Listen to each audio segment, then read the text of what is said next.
Hey guys, Bill here.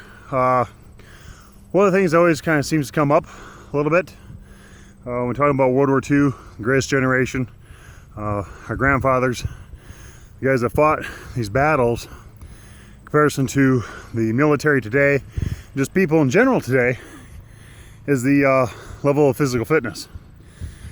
And I myself have always been curious about this.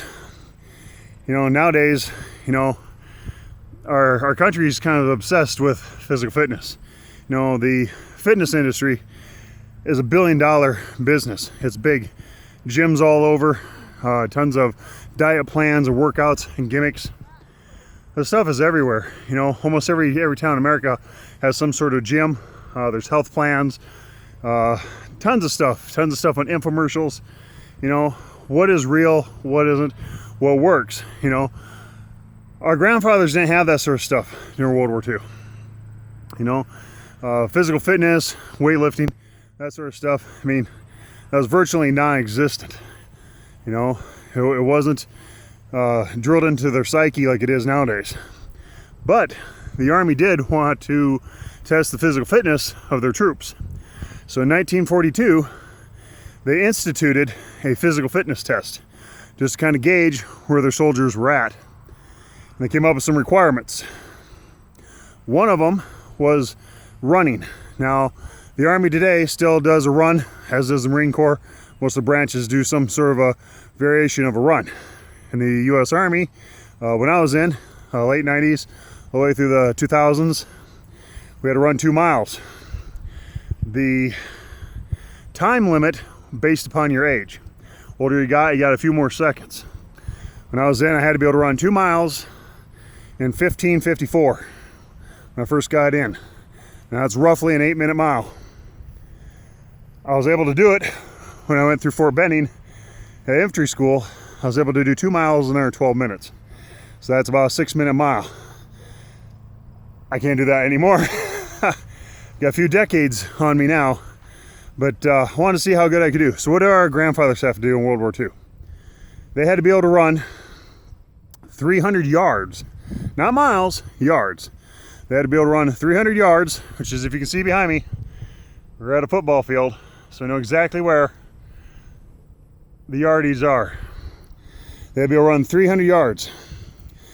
The minimum time they had to do it was 52.5 seconds to pass. That was the pass. To get an excellent, they had to be able to run 300 yards in 44 seconds. Okay, I just did this. That's why I'm out of breath. Just to see where I'm at. I did it in 1 minute and 3 seconds. And that's pitiful. You know, my grandpa was too old for World War I. My uncles would have been able to do this and be in better shape than me and stuff. But I don't feel too bad. In the 1990s, they decided to test current military personnel using World War II standards. And they did this with elite units, okay? Talking, you know, your airborne units, things like that, your rapid deploy units, your frontline troops, again, and stuff. They want to test them, compare their fitness. They even check things like the Rangers, have them try it out. Less than 10% of the current military was able to actually pass World War II standards and stuff. And these are guys that, you know, are in shape and stuff. Is that difficult, that rigorous? What else is on the World War II PT test? Well, push-ups. That hasn't gone anywhere. Sit-ups. However, their sit-ups were way different than how we do them today. They had to have their legs extended straight out. They could not bend their knees. Had their feet 18 inches apart. And they had to do a sit-up coming from the full back rest position, sitting straight up. And that counted as a sit-up. They also had to do pull-ups.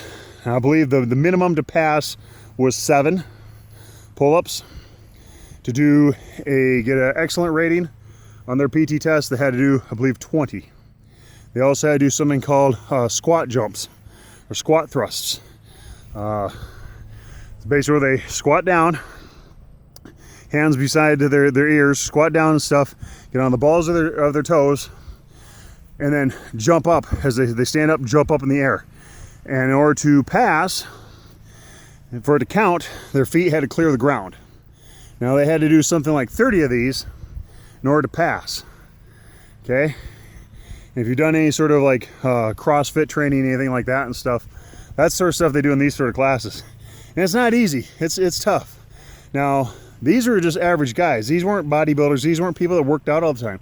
These are your average guys that either just came in off the street and enlisted, or were simply drafted, you know, basically plucked from everyday life and said, hey, we need you for the military. You got to come in. And the surprising thing is, a majority of people back then were able to meet the standards. I mean, that's mind-boggling. So it does go to prove that the greatest generation really was the greatest generation. They were in good shape, good conditioning and stuff, just from a normal daily point of life. And their training in the military and stuff got them in better shape, and also taught them the technical skills that were needed and stuff to win the war. But we'll do some more of these videos and stuff here and see how well we can meet these standards. And it's tough. It is very tough. I know when I was going through Fort Benning, one of the things for us and stuff is we had to do 10 pull-ups before we could go into the mess hall, go into the DFAC dining facility and get chow. And 10 was tough, you know, especially when you're tired and stuff, and especially when you're first brand new there, before you start getting in shape and stuff. You know, 10, if you want to eat though, you did 10. And we had the pull-up bars right outside the DFAC, right there, right in the breezeway. But we're going to see how well we can meet these standards. And my goal is by next summer to be able to meet and exceed all the World War II standards. And then hopefully everything goes as planned, lose some more weight, meet all the standards. I'm going to be headed off to jump school with the Airborne Demonstration Team at Frederick Army Airfield down in Oklahoma. 2-week school, going through, doing 5 jumps from a C-47, including a night jump, full gear, full uniforms, living in barracks, the whole 9 yards. Basically being right back in the military again. Do that, complete all 5 jumps and all the training, do everything successfully, then I will receive my jump wings. So this is step 1 here, getting in shape, doing just like our grandfathers, great-grandfathers and stuff did during World War II. So I'll post the other requirements down in the comment section and give it a try, see how you do.